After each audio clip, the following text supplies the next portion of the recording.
Are you an outdoor enthusiast, a nature lover, or an adventurer? This tale will take you on an exciting and captivating journey with Sam and Alex as they make new friends, discover the wonders of the natural world, and learn valuable lessons about preserving our environment. Get ready to embark on the wildest and most unforgettable rainforest journey led by a talking toucan. You won't believe your eyes. Sam and Alex had been best friends since they were toddlers. They loved the outdoors, and nothing excited them more than the thought of exploring the unknown. One summer, they decided to embark on their most daring adventure yet, a journey into the heart of the rainforest. Early one morning, they set off with their backpacks filled with snacks, a camera, and a sense of adventure. The dense canopy overhead filtered the sunlight into a soft, green glow, creating a magical atmosphere. As they entered the rainforest, chirping birds, rustling leaves, and distant animal calls surrounded them. "Do you think we'll see wild animals?" asked Sam, adjusting his wide-brimmed hat. "Absolutely," Alex replied, his eyes sparkling with excitement. "The rainforest is teeming with wildlife. Just keep your eyes and ears open." Their first encounter came sooner than expected. As they walked along a narrow path, a colourful toucan swooped down, landing on a nearby branch. Its enormous beak was a vibrant rainbow of colours. "Wow! Look at that toucan," Sam whispered, fumbling for his camera. "Hi there, Mr. Toucan," Alex called out cheerfully. To their surprise, the toucan tilted its head and replied, "Hello, humans! Welcome to my home." Sam nearly dropped his camera. Did that toucan just talk? "Of course I can talk," said the toucan. "This is a magical rainforest after all. I'm Tico. What brings you here?" "We're on an adventure," Alex explained. "We want to learn about the rainforest and the animals here." "Well, you're in luck," Tico said. "I can show you around. Follow me." Tico led them deeper into the forest, where the trees grew taller and the air became cooler. As they walked, Tico explained the different levels of the rainforest. "Down here on the forest floor, it's dark and damp. Not much sunlight reaches this level, so the plants differ from those higher up. You'll find ferns, mushrooms, and small shrubs, and of course, lots of insects." A large beetle scuttled across the path in front of them, as if on cue. "That's a rhinoceros beetle," Tico said. "They feed on decaying wood and plant material." "Interesting," said Sam, snapping a photo. "And what about the next level?" "That's the understory," Tico continued. "It's a bit brighter here, and you'll find small trees and bushes. Many animals live in this layer, like jaguars and tree frogs. Look over there." Sam and Alex turned to see a bright green tree frog clinging to a leaf. "Hello," the frog croaked. "Watch your step." "Wow," Alex said. "This place is incredible."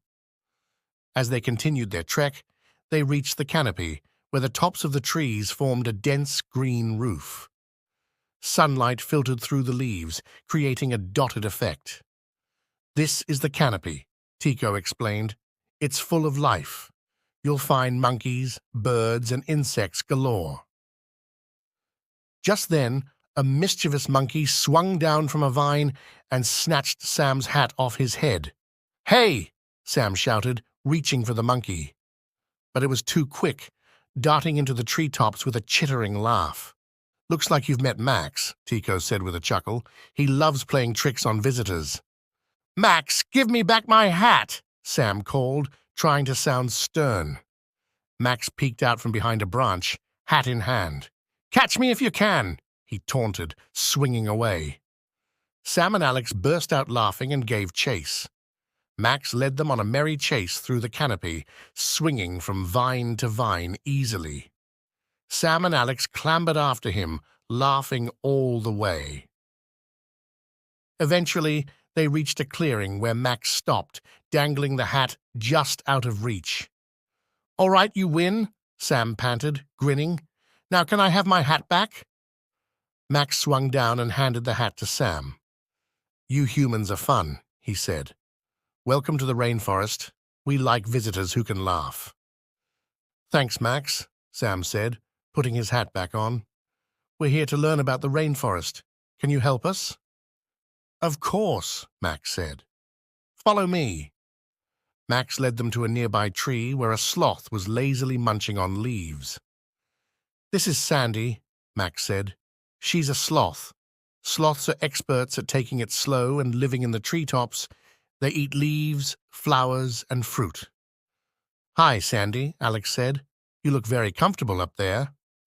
Sandy smiled slowly. "Hello, young adventurers. Yes, life in the canopy is very relaxing.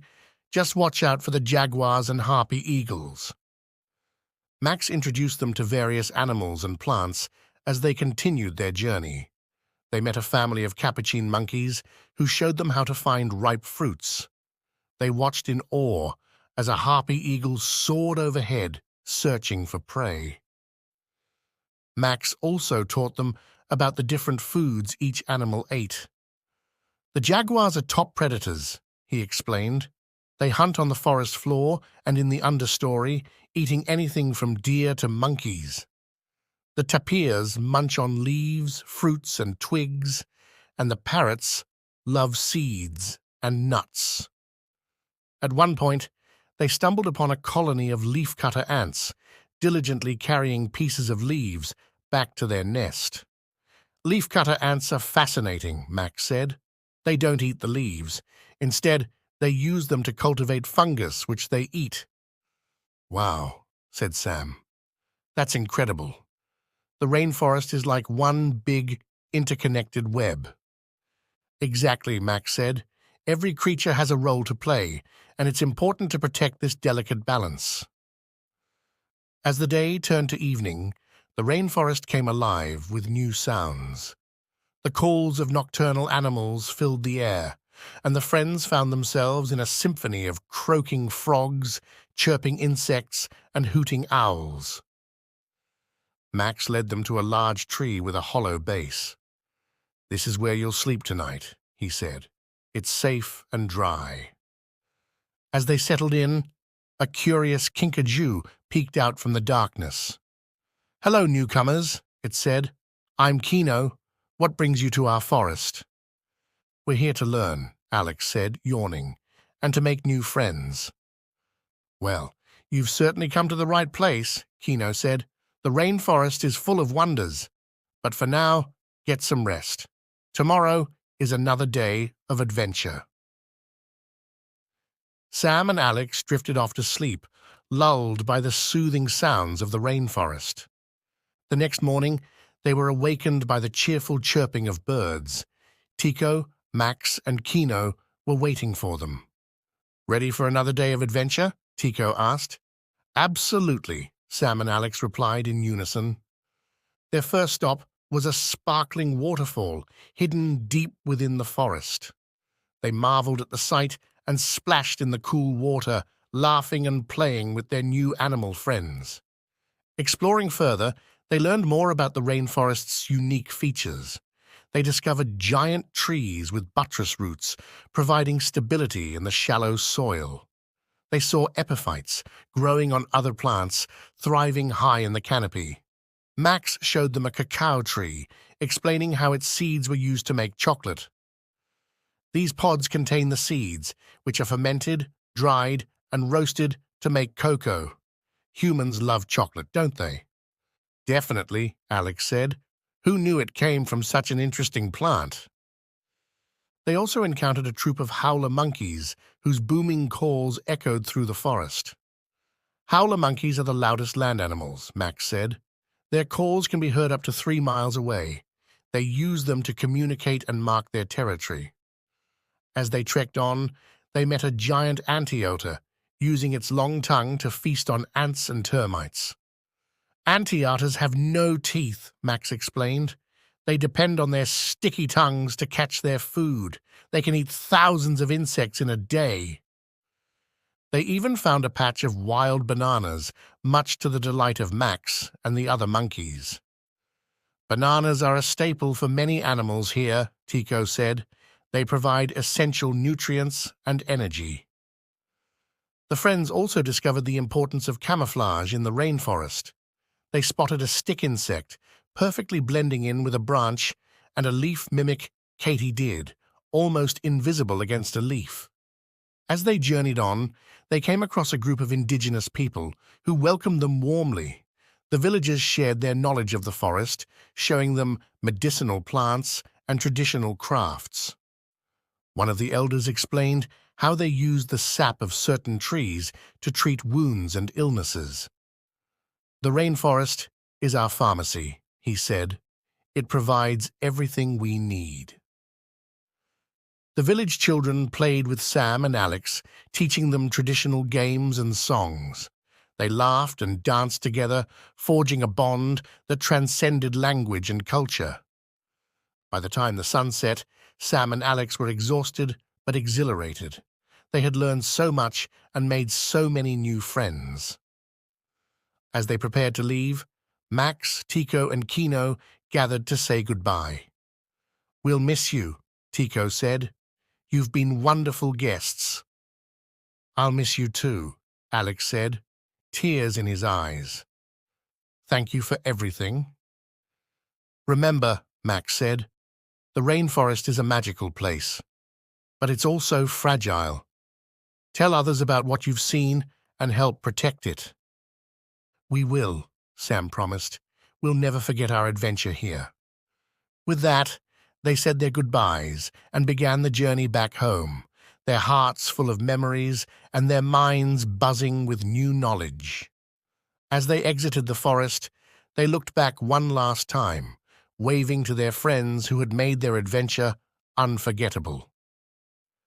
The rainforest had given them more than they could ever have imagined: laughter, learning, and a deep appreciation for the wonders of nature.